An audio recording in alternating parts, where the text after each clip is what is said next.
Hey everyone, here's another breathing sequence that we want you to try over the next few weeks. We're going to play it through and explain why it's a good practice to have under your belt.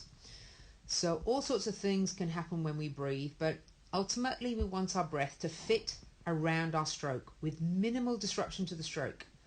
We want the breath to be timed well and in the correct place, again causing minimum disruption and integrated well into the stroke.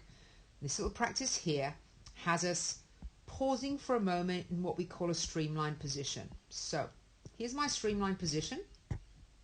While I'm in this position, my arm is tucked in, my head is in the correct position.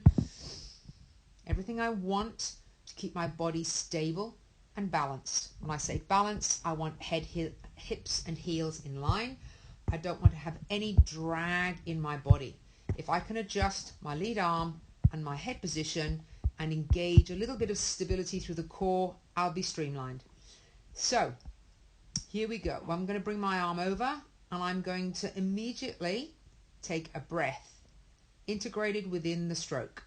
Head turns, goggles stay quite level. I take in my breath and I return my head without doing an extra stroke. Let's go through that again. Here's my recovery arm going in. I'm turning nice and early. Look at the puff of air, the final puff of air out. Take the sip of air and return the head back down.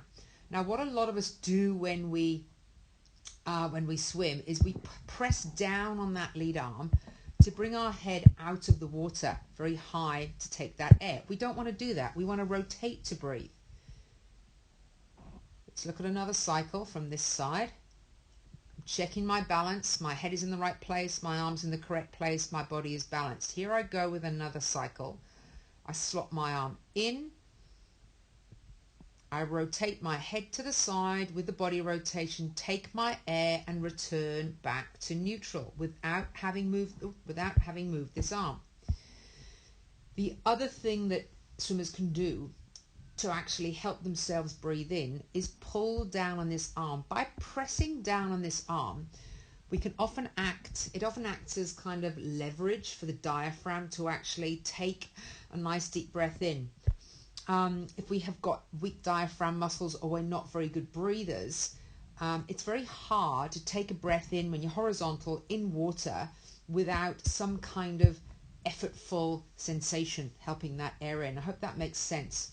So what we're doing here is taking one recovery stroke, taking my air, practicing exhale, inhale, and just returning that head immediately to neutral position.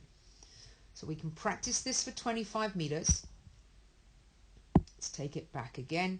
Practice it for 25 meters and then practice full stroke for 25 meters and see how that's affected your ability to fit breathing in around your stroke.